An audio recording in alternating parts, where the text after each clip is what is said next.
Hey there, Legal Tea listeners. This is your host, Jenny Roselle. Today's episode of Legal Tea is the Cautionary Tales topic.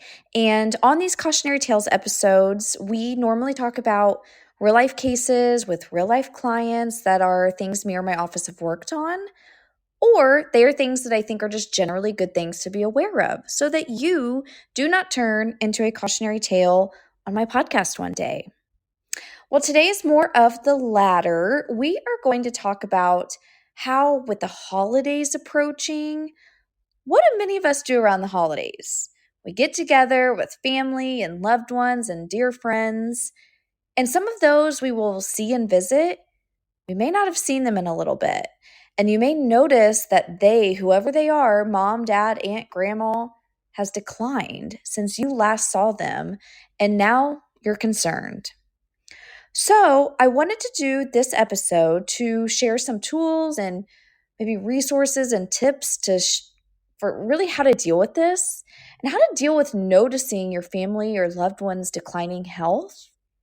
The tale here, like the cautionary tale, is that now is the time to start moving and acting and not wait too much longer because it could become too late. Now, in those moments, like let's pretend you walk into your parents' or grandparents' house and you sit down and you start talking to someone. And maybe that someone has some very clear physical setbacks since last time you saw them, or maybe that someone is just showing some pretty obvious cognitive decline.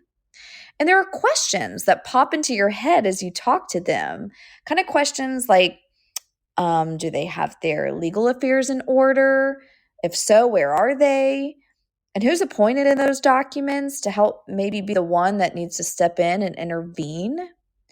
Are they safe where where they're living? And can they truly remain at home still? Maybe, maybe not. But if not, do we need to find someone or a company to come in and drop by for visits like a home health care company? Honestly, those are just some of the questions that start popping up, right? There are many, many more questions, and sometimes you are left with more questions than answers. If that happens, that is so normal. I am, of course, hopeful that this episode will help prepare you for something like that, for that feeling and that happening. And with the approaching holidays, and also possibly seeing a parent, a grandparent, a loved one, friend, this exact episode may become super applicable really soon. I mean, it is November now, after all, somehow. So getting together for the holidays is right around the corner.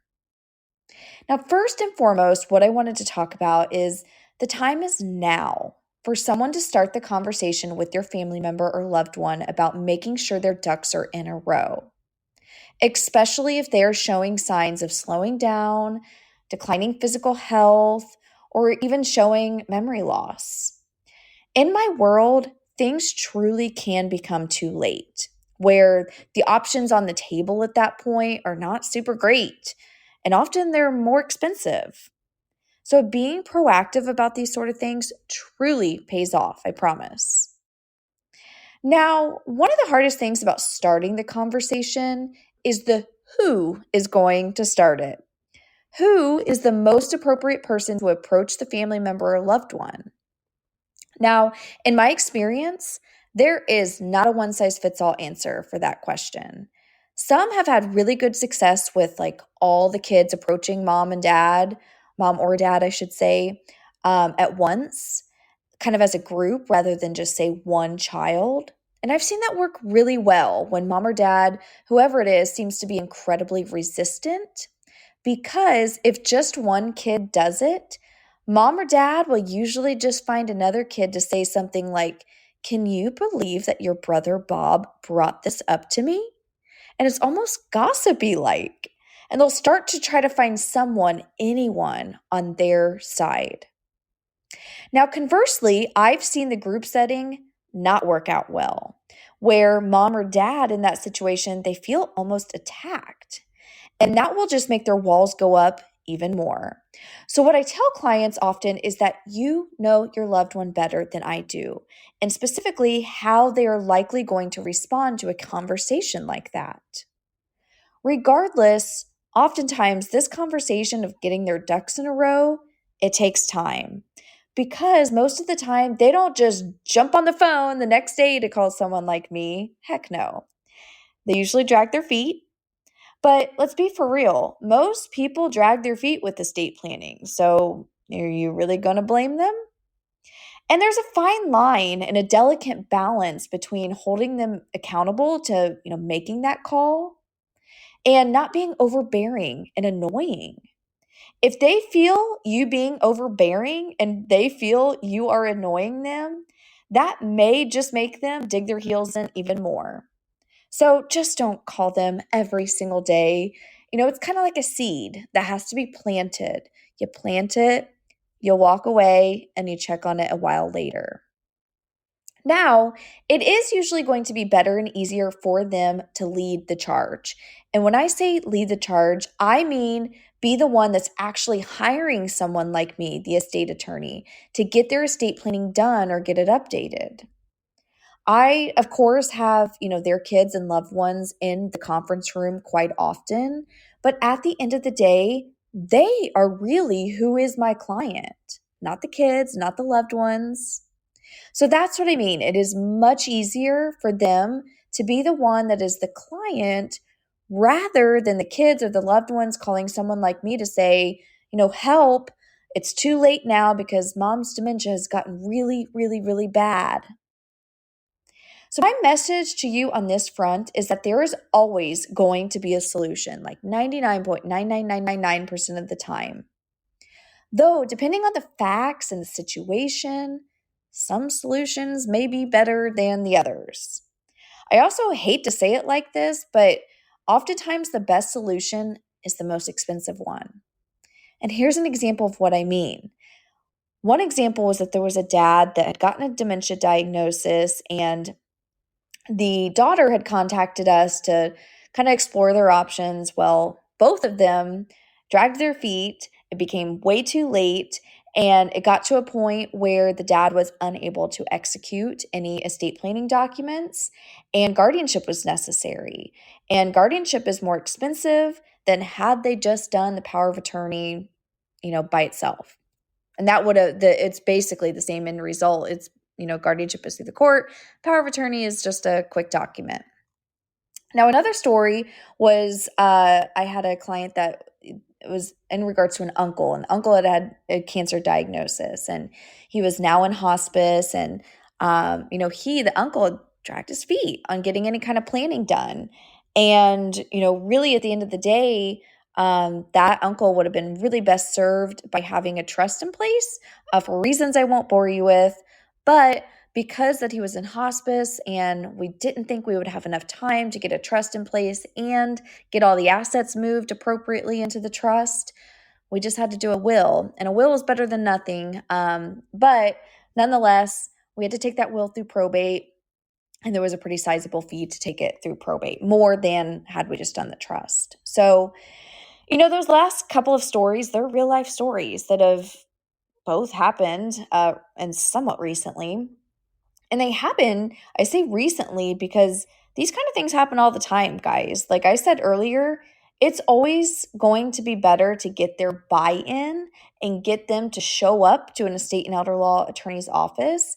But as we all know, sometimes we can lead people to the water, but it's ultimately up to them to drink it, right?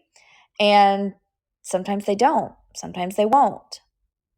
In situations, whether we have buy-in from mom or dad, whoever, or I'm working with the kids on behalf of mom or dad, an estate and elder law attorney is going to be a great central resource for you if you're navigating a situation like this.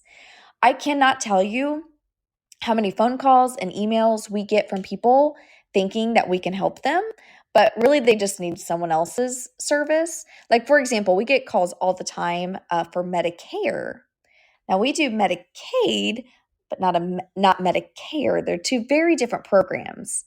And we will refer those kind of, individuals out to local Medicare resources. And same for like Social Security. We don't do that either, but it often comes up with aging adults. So we, estate and elder law attorneys have referrals and resources at the ready, I promise. Now, this all reminds me of something someone said once, and I'm not sure who it was, but it's stuck with me forever. That elder law attorneys are like social workers with a law degree. And they said that, signaling that most elder law attorneys kind of have bleeding hearts and are in this like warm and fuzzy field for a reason. We're not like rough, tough litigators, right?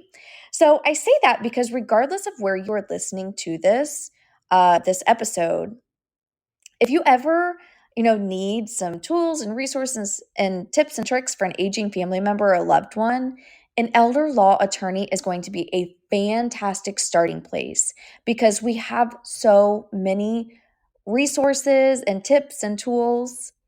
And I, of course, hope this episode proves to be helpful.